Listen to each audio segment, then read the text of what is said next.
Now we are going to conduct the Q&A about today's morning Dhamma sharing, our retreat thing. So we could go for the Q&A, and I can take up any questions you have about the topic, especially 27 mothers, intoxications or infatuations. Can all of you see the board in case I write something over here? Should be, yeah? I don't think they can see on that side. Maybe you can come little to this side if you think and see the board. Yeah. Do we have another mic? You have the mic, okay. Yes.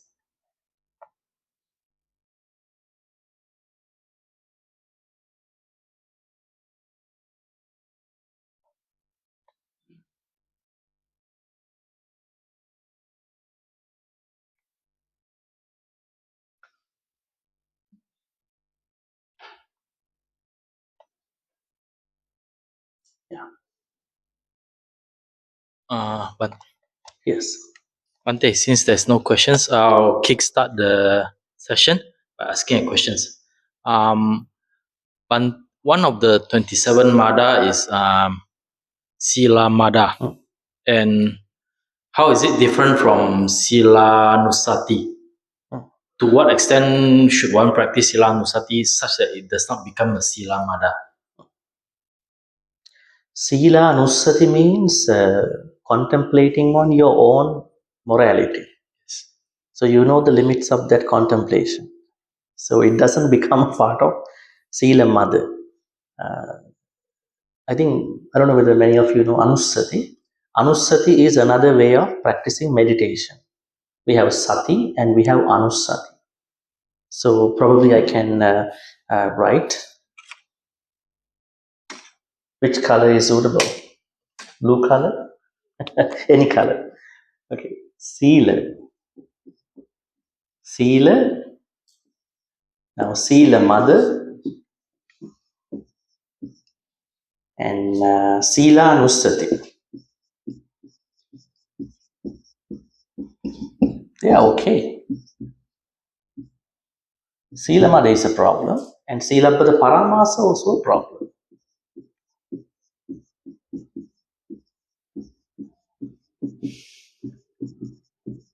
Let me translate. Sila is discipline, morality. You are disciplining your body and speech. And then Sila Pada Paramasa is that you are extreme on Sila. Sila Mother means you are taking Sila as an intoxication. I am better than, I have morality better than other people. And Sila Anussati means that, let's say you are practicing 5 precepts. You always think about, I haven't killed anybody, I haven't stolen anyone's stuff, I have not sexually misbehaved, I have not lied, I have not taken any food or beverage. To an extent, I lost my presence of mind. So that when you keep thinking about it, you can focus yourself. It's your own sila, it's not somebody's sila. Sometimes our things are important also in our practice, what we do. So Sila Anussati has no problem with Sila. It's good. One of the Anussatis. Thank you, Bhante.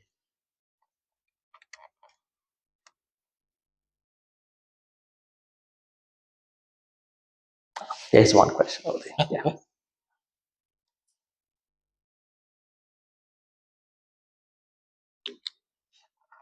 This means contemplation.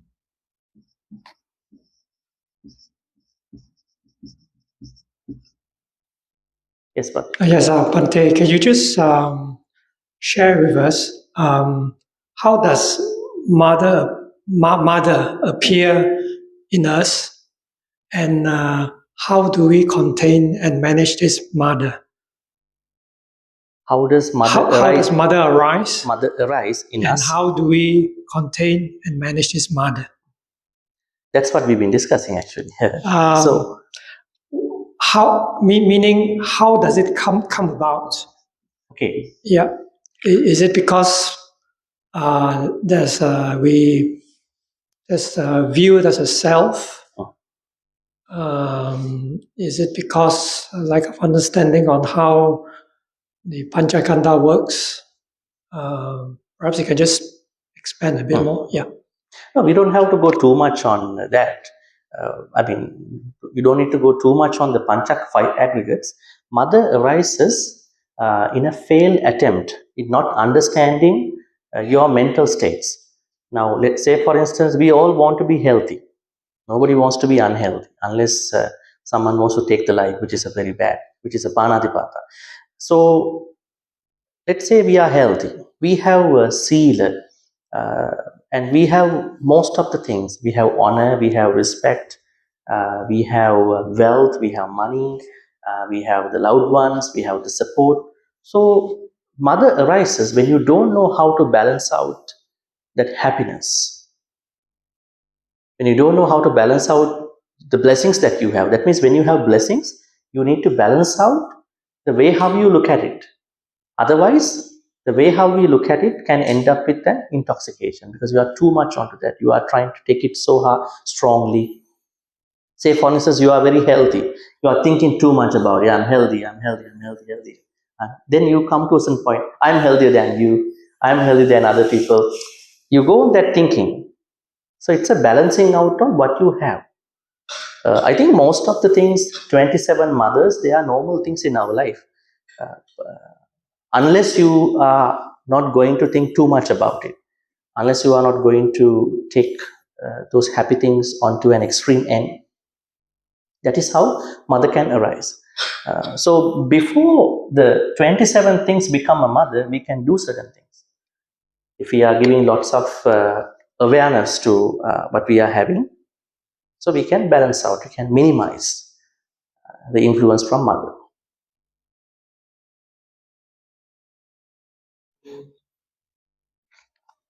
Bhante, is mother akin or analogous to obsessive compulsive disease? Are you talking from a psychological point? To psychology, everything can be a disorder. Now, I take it this way. Now, sometimes you go to see a optometric doctor. You don't have eye problem, but you end up being prescribed a glass, which you should not wear it actually. So, I think these are normal things. It doesn't contain any psychological disorders. Like somebody can be infatuated with, come up with a mother about his life, money, honor, respect, his own health, her own health. So there is a certain level of obsession. Infatuation goes closer to obsession, but they are pretty normal things. What I am asking you is that try to balance out that thinking. Keep it at a place that is comfortable, not let it grow over. Other than that, they are not very terrible psychological disorders.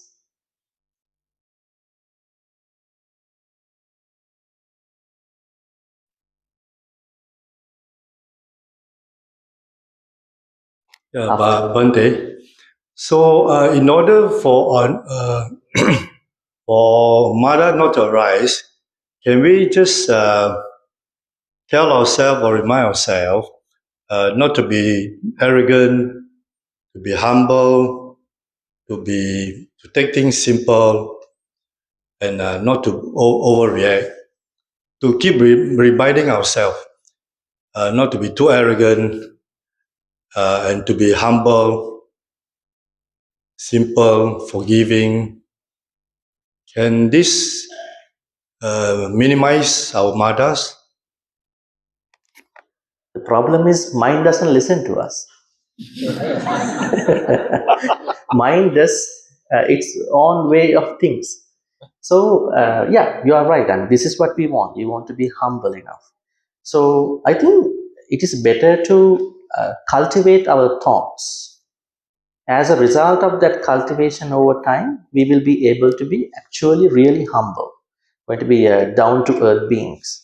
So that in case you come to a point that I have to be proud about my health, I have to be obsessive about what I have, will not arise. So, a daily cultivation of what do you call the chittas, chittanupassana, is the best thing. So, you are not going to that end. So that it will prepare you for being very humble enough. Yeah, it will humbleize you actually. Yes. Yes. Yeah, I just have one query. If let's say we practice for this mada, right? So is that people that seeking for perfectness? Is that they're seeking for trouble also? Because perfect itself, right, is a trouble already. So that's why I just wondering, is that because perfect, you say that perfect maybe is one mada also, mother also, because you're seeking for perfect, then you are seeking for trouble. Yeah, yeah. That is what happens when we are trying to be too much on perfection. Yes. So, understanding mother will help you not to be uh, caught up in those perfectionist stuff. So, what we are doing is that we are going to understand issues with our mental states. One of them is perfectionism. So, the more we understand about mothers, we understand we don't need to be uh, too perfect about it. Nowadays, spiritual world is talking about you don't have to be like this and that, just be normal as usual. So, if you don't understand mothers, well, 27 mothers, then the social pressure and your family pressure, work pressure, they will come and tell you, hey, you have to be perfect. And then that's how you're going to be really doing well. So, understanding mothers will help you to understand, to accept your mistakes, accept you, and then to work out from there. It's a very good antidote to perfectionism, understanding mothers. I'm not M-O-T-H-E-R, M-A-D-A, mothers.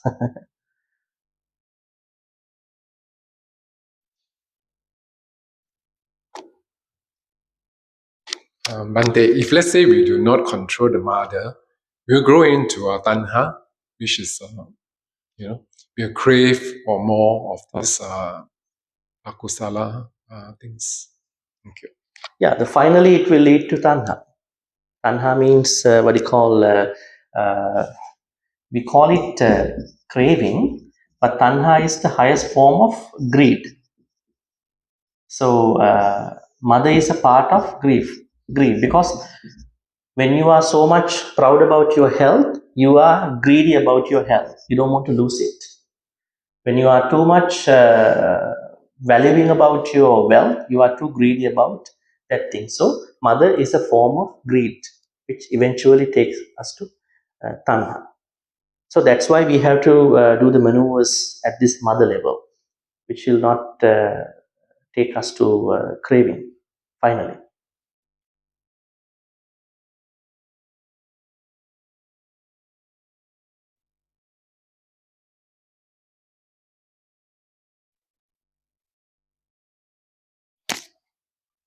Bhante, Mada is taking afflictions to the extreme, right? If the affliction is done in a moderate way, is it that bad? No, I don't think people would like to take afflictions. It's a pain, right? Rather, people don't know how when they what you call overthink about these 27 areas where they're going to end up. Let's say there is somebody who is very uh, much proud about his or her body, the what you call body image awareness, and then this person doesn't know about the mother teaching, right? 27 mother teaching. So he or she will develop that understanding, that kind of thought. So finally, she will come to the greed through the mother. Through the mother, go to the greed and then create a lot of tanha. So when the more you understand about mother, you are limiting, minimizing anything that will go to the tanha part. That's how we understand it. Mothers are not good. because they are invisible akusalas.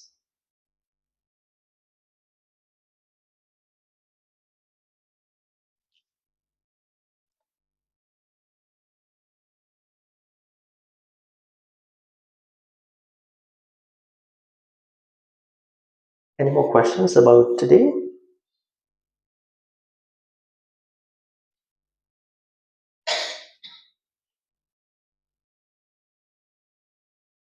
You could ask any other question too that you have.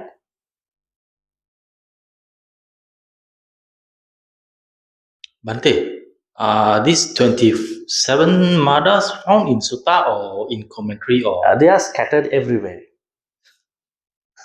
dispersed. So we have to pick them. So I have put them together as giving the number 27. So okay, thank you.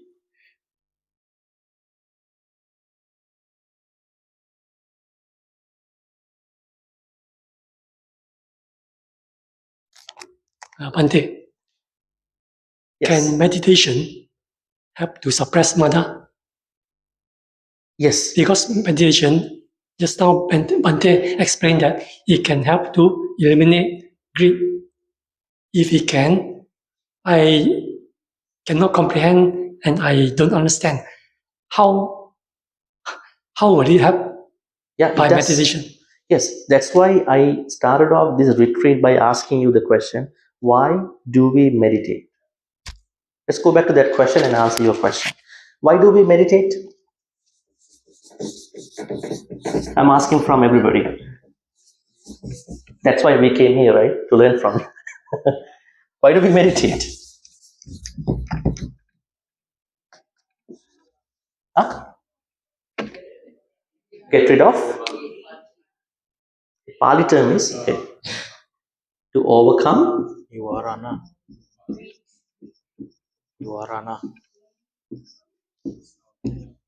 abhijja,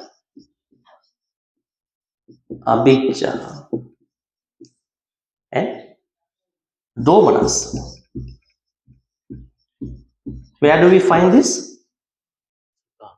Where is this teaching given? Satipatthana Sutta. We understand it. Vinaya loke abhijja domanassa. Domanassa. For those people who don't understand Pali, don't worry, I'm explaining. Now, the Buddha says the purpose of the meditation is to overcome abhijja and domanassa. Abhijja means greed. Domanassa means grief. That grief. That means in a form of lobha, form of dosa. This is the purpose of our meditation. Whatever the meditation you do as a Buddhist, this should be the purpose. Stress reduction, what else? Relaxation. They were the topics of modern meditation in the West. But it's okay, I mean, at least they do something. But this should be the purpose of the Buddhist meditation, to get rid of abhijja and domanassa. Now, the question which you asked was, are we doing something about the mother in this process? Are we overcoming mother in our meditation? Yes, because mother is a part of greed. Now, when I like too much about my health, my money, my knowledge, my expertise, what else? My body, what else? Huh? Even my seal. What else? Huh? Yeah, perfect body. What else? My respect, honor, huh? Life. When I like too much about, when I develop a strong liking about what I have, I will end up with greed. Isn't it? I greed about what I have. So that means that is the complete opposite of the purpose of meditation. So, overcome the greed. Mother will create greed. And then what happens when I'm so greedy about what I have, I will develop grief. This will go to this side. Domanassa. Okay. Health. I think I have perfect health. So I'm so greedy about that health. But one day I lose my health. I'm diagnosed with something. So I can't take it. So it will become grief and domanassa. So we are doing a lot of things to minimize, probably outrightly overcome mother way before it becomes a greed. It will become a greed eventually, but we are going to do a lot of things not to let mother become a greed, so that it will become a grief and the purpose of the meditation will be gone by that point. So now meditation is not a one day few hours practice thing, right? Because what are the times we are having these mothers? 24 hours of time we are having mothers. That means we have to bring the meditation then over to all the times. So we'll take another 10 minutes and then we'll do the meditation after. Any more questions?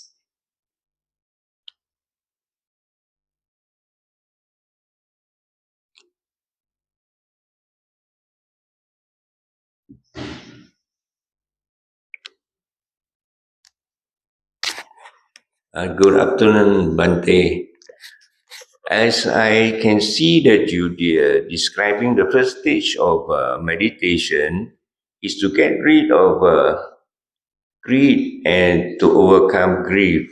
Then how does the jhana comes into play in all this? Bhante enlighten us. So jhanas arise when you practice meditation. Uh, it is an initial thing. Now let's say you start the meditation from here.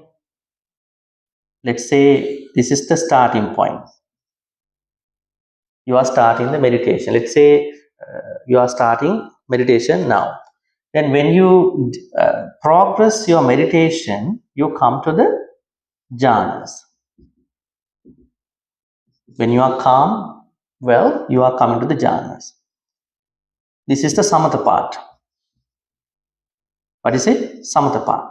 Then you have to go to vipassana part, where you will see your own mothers at that point.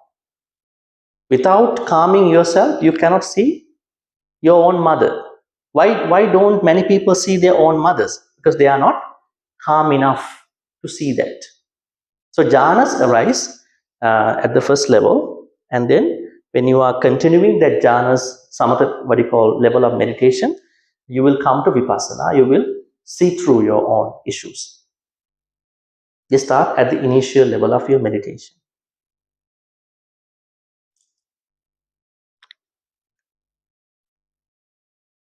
But unfortunately, when people meditate, they only pick up this part. I meditate only to get a jhana. That's where a lot of people end up. They don't know these valuable Dhamma teachings. They don't read. They are waiting to depend on a person. I always tell people, read these things in the text so you get a hands-on experience of what they are. Right? So mostly meditation is going around here in many places. That's why you only know jhanas.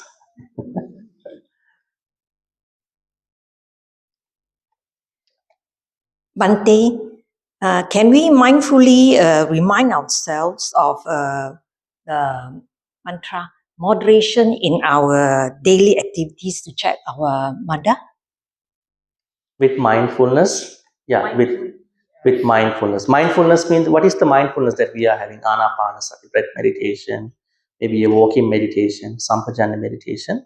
So we can understand our own mother. Yes, we can.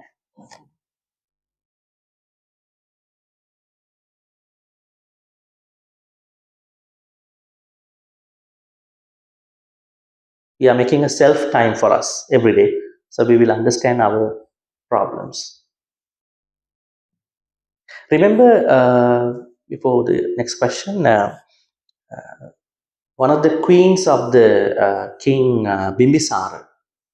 Yes, King Bimbisara had a queen called Kema. Kema. Kema had a lot of mother about her body. She is the prettiest woman, right?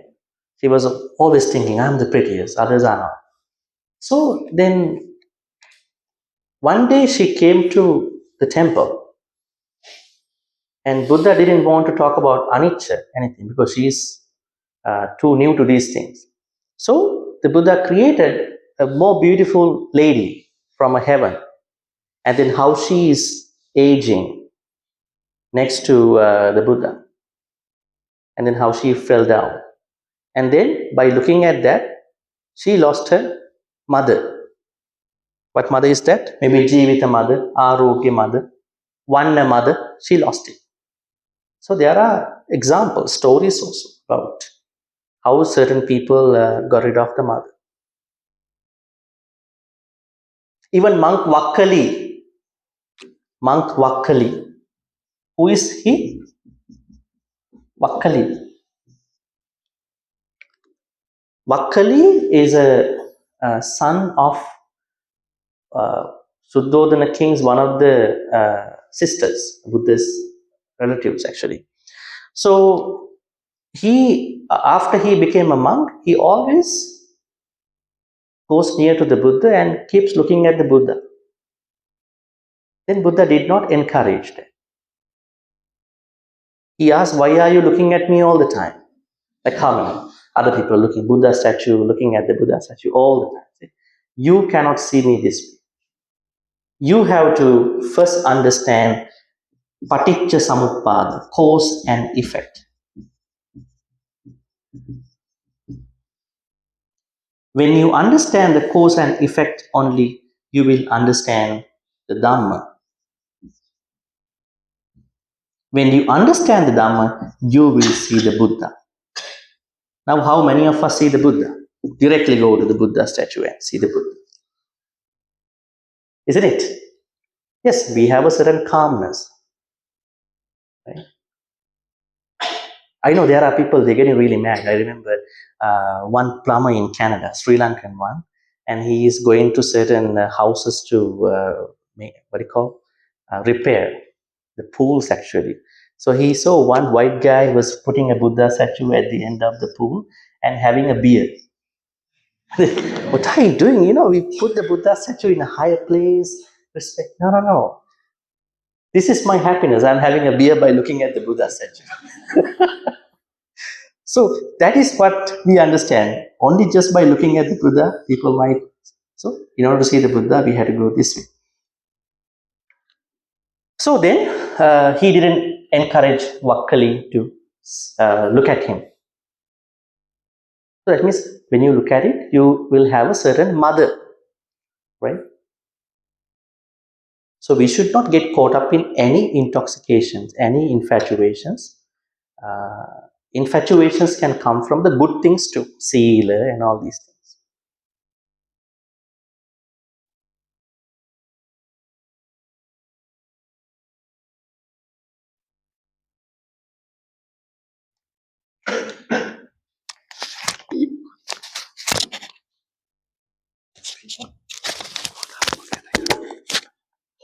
Thank you. Okay, Bhante, correct me if I'm wrong, but I seem to get a feeling that in order to remove or lessen this mada, you always look at the opposite side. I mean, from the explanation you gave about Queen Kema and Buddha's relative. I know, for example, if you're very rich, then you look at a rich man who can become bankrupt one day, or a very pretty lady, she'll get old one day, and so to keep on. Well, firstly, to have sati well aware of things, of your thinking, and secondly, if such matters arise, then you think of the eventual opposite, which could happen to you. Say, for example, you're very rich, and you can become very poor. Or if you're very healthy and young, one day, you have to remind yourself, you also become old and not so healthy, So as a checking point. That is one thing we understand to do, but we have to be careful. Sometimes when people want to see the opposite side of these, let's say health, right? So you can think about you are healthy. At the same time, as you said in many texts, I can become unhealthy at any time. But there should be a motivation prayer over here. I need to be healthy. That can help us. So when we do that, we have to be careful when we're doing it, because most of these things are good stuff. I think all the 27 mothers are good things in our life. They are blessings, actually.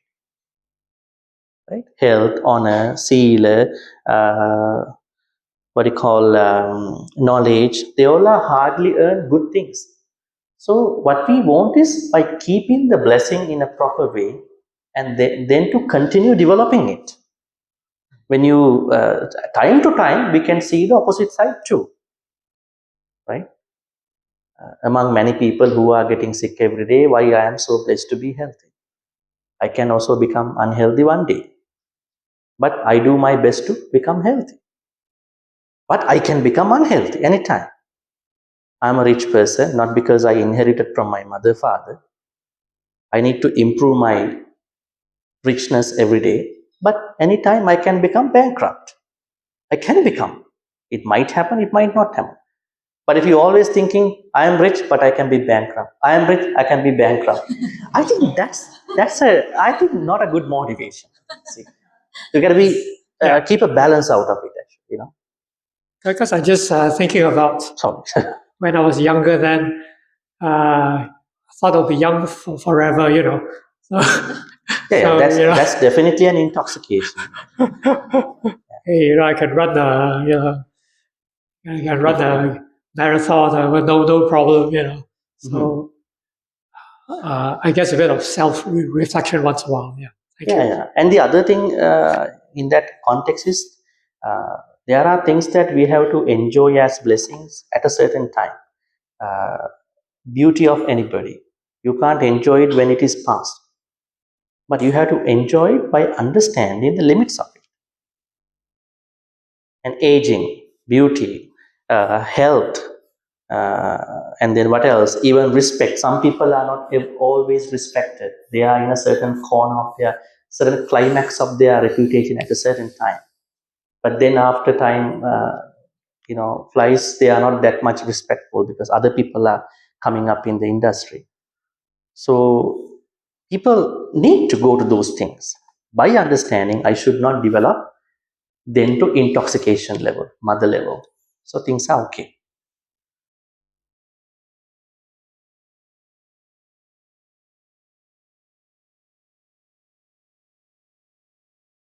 Yeah. What? Yes, please. Thank you. Bhante, further to Brother Yen's questions just now about the duality, the positive and the negative. If let's say we have this, the wealth mother, but if you think of you need the money to do dana. So does it really create the mother? Or it's a good thing to do dana, right? But you must have the financial resources to help, to back up. Oh, I think there's no problem. We'll consider as a mother in the sense. I don't think so. There's no problem because Buddha has clearly told lay people, you must earn money. When Buddhist people, they are doing very well, I think there are people who are trying to criticize them. I think you can't be a good businessman as a Buddhist, right? Like what happened, one of the Buddhist couples, they built a casino in Nevada and then inviting monks to come and bless for the casino. They couldn't say no. I mean, we built this casino. So people will take responsibility for the casino, playing gambling. So idea of making money is clearly stated in many suttas. I would tell you, Sigalovada Sutta, Vyagapajya Sutta, Pattakamma Sutta. There are many suttas Buddha asks people to make money in ethical ways. Now, this Vyagapajya approached the Buddha and said to the Buddha, Bhante, I don't need your deep teachings. I'm a very, what you call, a sensual man. I need to improve my life and how to make my life good with the money. Then the Buddha said, Samajivi Kata. Your income and expenses have to be balanced out. In one sutta, Buddha said, when you make a living out of money, you can think about making it for 4 areas. Ekena boge bunche. You can't do it in the same way, but this is a shadow idea. 1/4 of the sections you are going to make use for you. Dvihi kammam payoje. 2 sections to be invested. Chatuttancha nidapaya. Last section should be utilized for emergency. You can't do it. Let's say you get some dollars of money, but the idea is nice. Only one section will be used more to invest, and one section for the future. That means he has a clear idea. Lay people must earn money. When you become poor, it's a suffering.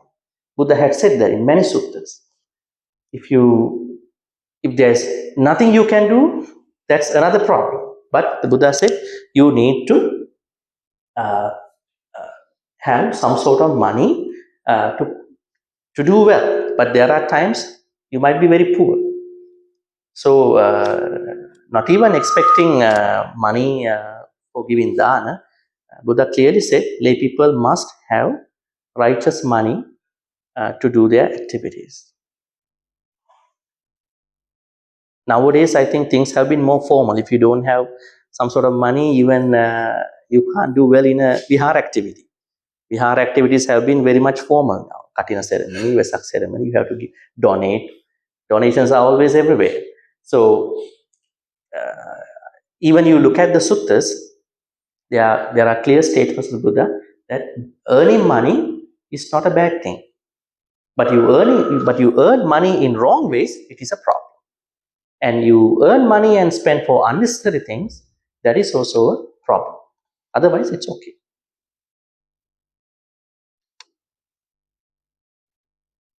But for those people who don't have lots of money, what do you think? Can they not practice Buddhism? Let's talk about that too. Not everybody is rich enough to do things. Huh? Remember, there is a story in the Dhammapada that there were 2 people. One person is giving lots of dana to other people. A lot of people are coming to that house. But oftentimes people get lost in finding this house. There was another man most people go to his house. Where is this house that there is free food? And then what does this man do is, this is over there, that's the house. What happened was that, I think the battery is off here. You have another? Okay, I will use this one. So what happened at the end, these 2 passed away. The one who gave lots of dana and the one who was showing the place of the dana. He was in the other house. So the one who showed the house, he became a better deva.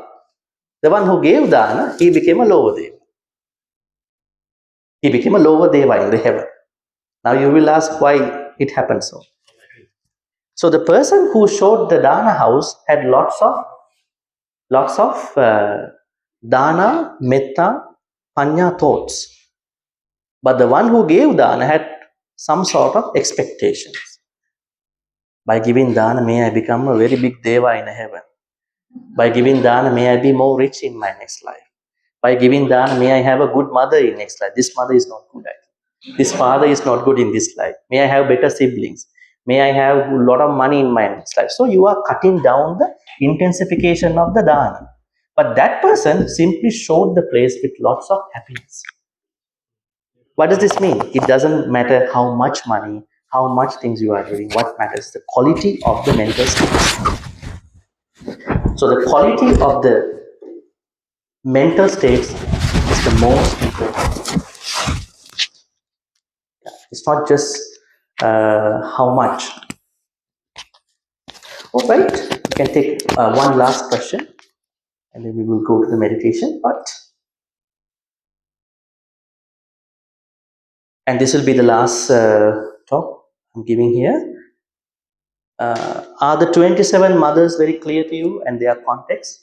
They are leading you to tanha, lobha, greed, and thereby making tanha. So the importance of learning them is to minimize your lobha. And daily meditation will help you to overcome this issue. At the same time, there are another couple of things that will help you. Reflection is also very helpful. Am I too much proud about what I have? Am I thinking too much about my money, my stuff? Reflection. And also yoniso manasikara, wise attention also helps. So reflection, paccavekkhana, wise attention, yoniso manasikara, and satipatthana meditation. These three will help you to understand your mental states more, especially the intoxications, infatuation.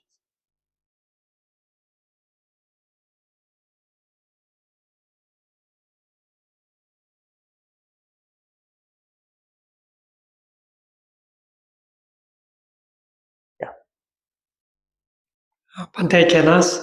Oh, sister, what's okay? Right. Because my question is not related to Mada, so Okay. yeah. I just wonder, as a Bhante, right? Bhante, you still got mother. All unenlightened beings have mothers, but what if that someone can say a monk or a monastic has subdued, maybe dealt with the mothers very well compared to some. Yeah. So probably by degree is what we can see among. Yeah.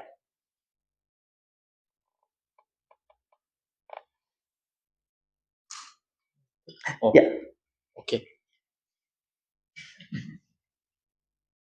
Monastics can come out of mothers at certain points. Honor, they are highly honored, highly respected. They have a lot of sila. They may be healthy.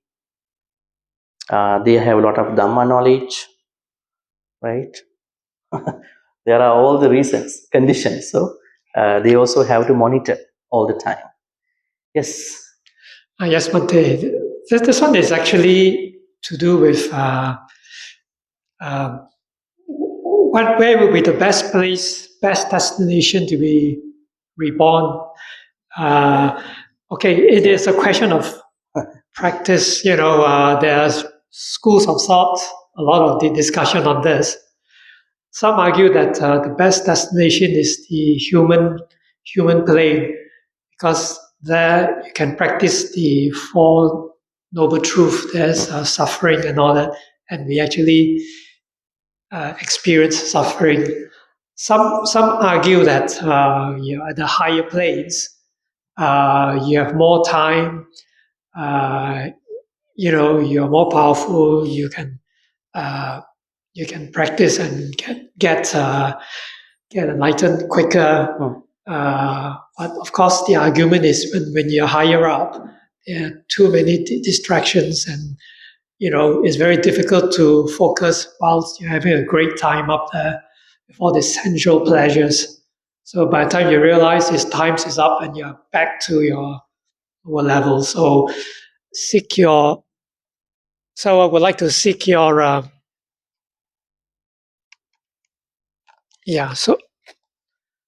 So I would like to seek your knowledge in the suttas, whether there's actually a guide to say where would be the best place to practice. Thank you. It's right here at MBC. Yes. Penang. So Yes. reference I can. Yeah, I know. I get your question. I think to Yeah, what the reason I asked because some teachers say that fed up with human life. I think I have peace and quiet. I can sit in one corner and practice, in my existence in the upper plane. all right. So the answer to this question is that an understanding about the Dhamma path. When you understand the Dhamma path, you are not worried about the next life. What you are worried about is whether I can become a Sotapan. Right? That should be our wish to become. If you cannot make it in this life, you will become in the next life with a human life. So rather than expecting another human life, it's better to wish, may I become a Sotapan sooner or later. So otherwise, you might simply think that may I become a human. So that is the best way to look at it. But if you are asking me about higher states, I would. But for somebody to think about higher states like Brahma worlds, in order to be reborn in the last 5 Brahma worlds, we call it 16, 17, 18, 19, 20. Yeah, the last 5 Brahma worlds. These are pure lands actually. Akanita, they are Suddhamasas actually. Now in Mahayana, they say that the more that they make Amitofu, and they can be reborn in the pure land, one pure land, at the place of Buddha Amitabha, the meditation Buddha. In the early Buddhism, Buddha says if that there are not only one pure land, there are 5 pure lands in early Buddhism. 5, not 1. I was sort of released my thinking. But in order to be reborn there, you must have become an anagami person here. Anagami. You have to become an anagami here. Then you are not an arahant here. You will be reborn in one of these 5 places and become an arahant in one of those Brahma worlds. So if you want to think about the higher worlds, then think about that plan. There are 2 plans in my understanding. One plan is become a Sotapanna. If it doesn't go to the B plan. B plan is a little bit tough. It's a tough plan. Become an anagami. Without that, thinking just to become a human, I don't know. That's a good idea. We don't know where we will become a human. Will I become a human in Ethiopia or Somalia, or maybe in Uganda, in South America? I think that's a little bit. I'm not criticizing those countries. I'm telling the situations, right? You will never hear anything about it. So I think better to think about those 2 plans. That will be a better way. All right.